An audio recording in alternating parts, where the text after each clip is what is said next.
nessa parte do nosso estudo agora, a gente vai ao nosso segundo tópico. O primeiro tópico, fiz uma breve introdução, agora o segundo tópico. Está dividido em duas partes.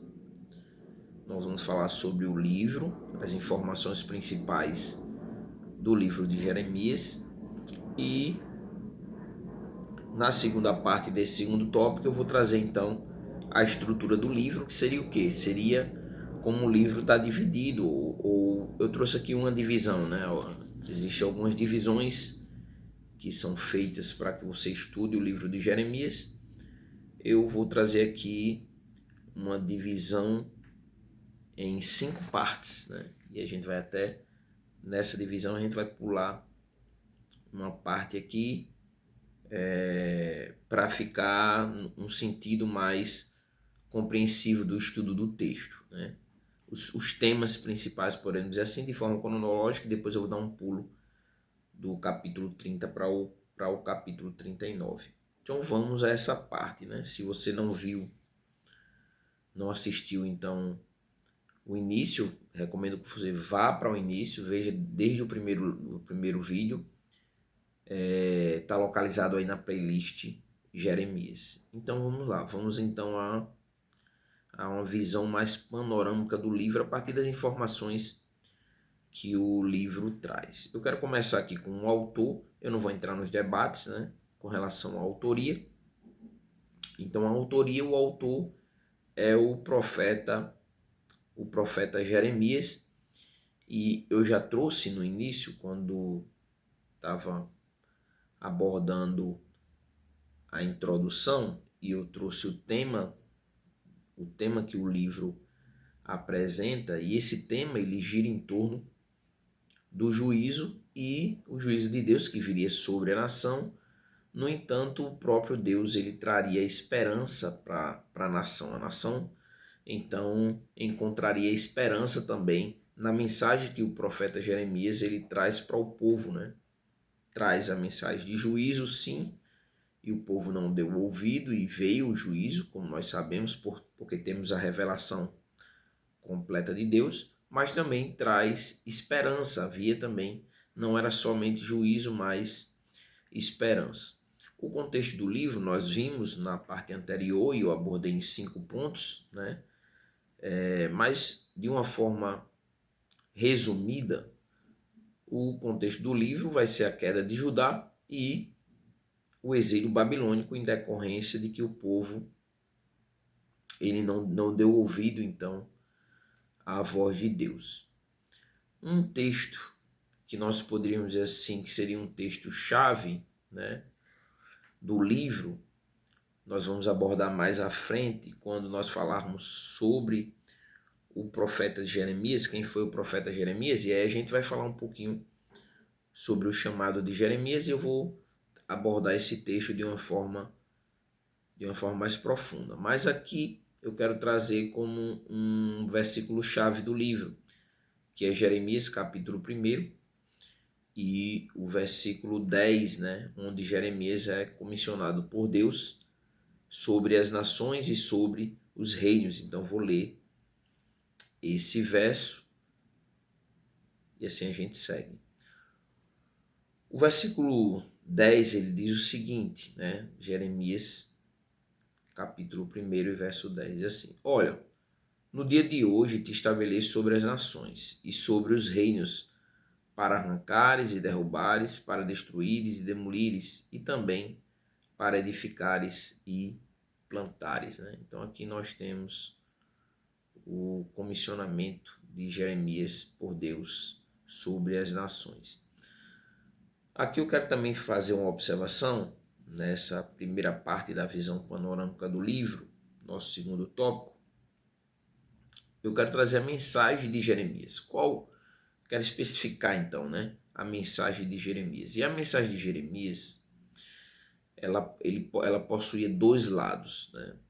Primeiro, Jeremias ele denuncia os pecados de Judá, né? Faz essa denúncia ali ao povo sobre os seus pecados, e com isso Jeremias anuncia então que viria sobre o povo a disciplina divina. Deus então, por causa dos seus pecados, que Jeremias aponta a eles, e nós vimos no contexto em que vivia Jeremias, nós vimos lá, né, idolatria, corrupção, injustiça, havia uma crise política e com isso a ameaça estrangeira. Então Jeremias, ele anuncia que Deus traria então sobre a vida do povo, Deus disciplinaria o povo, né? A disciplina viria em decorrência então da maneira como o povo estava vivendo. E aqui eu quero trazer, né, dois pontos, né, da mensagem de Jeremias e que dialoga com o tema, né? O primeiro ponto é o juízo, né? Jeremias no capítulo 2, versículo 13 e 19. Eu já li anteriormente, mas quero aqui fazer referência. Jeremias 2, 13 e 19, né? Nós vemos o duplo pecado de Israel, né? No versículo 13 o texto diz, porque o meu povo cometeu dois delitos, né? E aí o texto descreve, eles abandonaram a fonte da água viva e cavaram para si cisternas furadas que não retêm água, né? E como consequência, o verso 19, né? As consequências então dessa apostasia, né? O versículo 19 diz: o teu delito te castigará e a tua rebelião te repreenderá, né? Então viria as consequências devido à maneira com que o povo ele estava vivendo, né?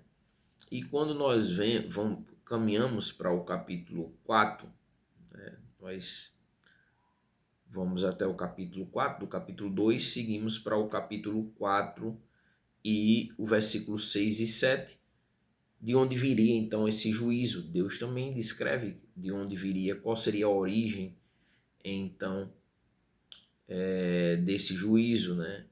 Jeremias capítulo 4, versículos 6 e 7, né? Versículo 6, nós temos então a origem, né?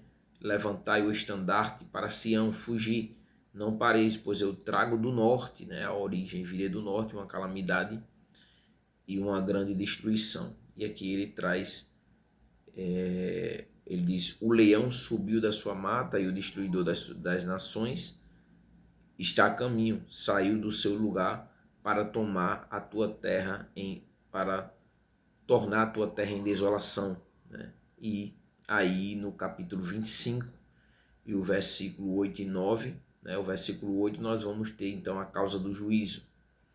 Portanto, assim diz o Senhor dos Exércitos, visto que, qual é a causa do juízo? O motivo.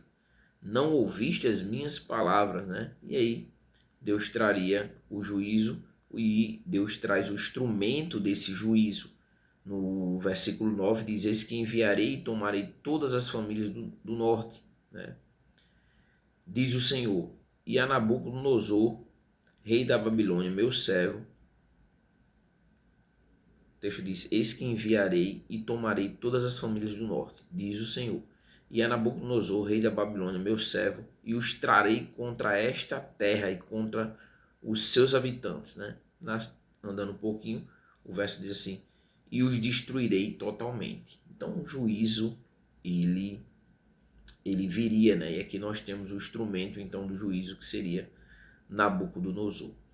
Como eu trouxe com relação ao tema juízo e esperança, mas também dentro da mensagem de Jeremias havia esperança para o povo, né? Apesar do juízo, Jeremias então anuncia que há esperança e há também renovação, um capítulo especial do livro de Jeremias, capítulo 30, né? Aqui eu quero ler o versículo 17, onde você vai ver então a promessa de Deus de restauração. O texto diz assim, porque eu restaurarei a tua saúde e curarei as tuas feridas, né? Diz o Senhor. Porque te chamaram de rejeitada, é Sião, ninguém se importa com ela, né? Então, você vê aqui que há a promessa, então, de que Deus, mesmo assim, restauraria, né? E quando nós seguimos para o capítulo 31, também outro capítulo chave do livro de Jeremias, nós vamos ver, então, a promessa de uma nova aliança, né? Deus faria, então, uma nova aliança com o seu povo, né? E o versículo 31 diz assim, Eis que vem dias, diz o Senhor, em que farei uma nova aliança com a casa de Israel e com a casa de Judá, né? E essa aliança, você vai ver que no versículo 32, o texto vai dizer que seria uma aliança diferente da antiga aliança, né? O verso 32 diz: não conforme a aliança que fiz com os seus pais, né? Então seria uma nova aliança, e nessa nova aliança, você vai ver no verso 33, a lei, então, ela seria colocada no coração do povo, né?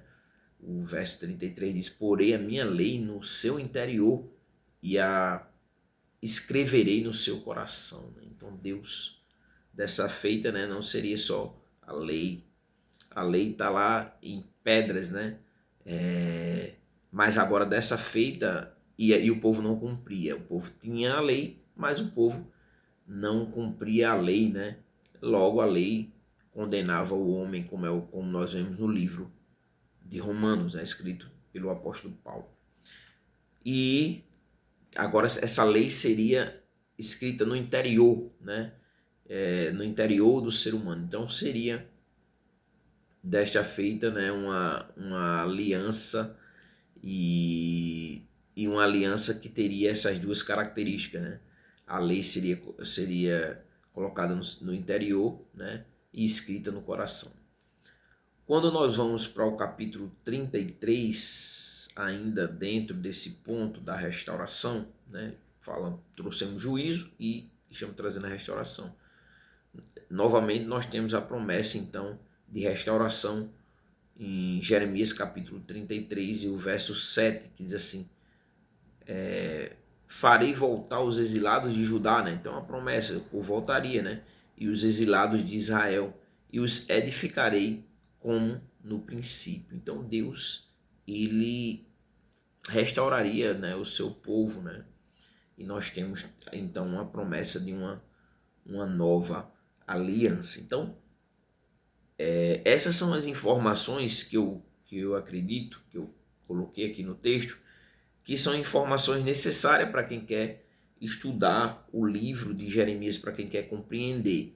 Então nós temos um panorama, né, das informações principais: autoria, tema, contexto, né, um versículo-chave, a mensagem do livro e a divisão do livro, né, na mensagem de Jeremias, uma mensagem de juízo e também, mas também uma mensagem de restauração.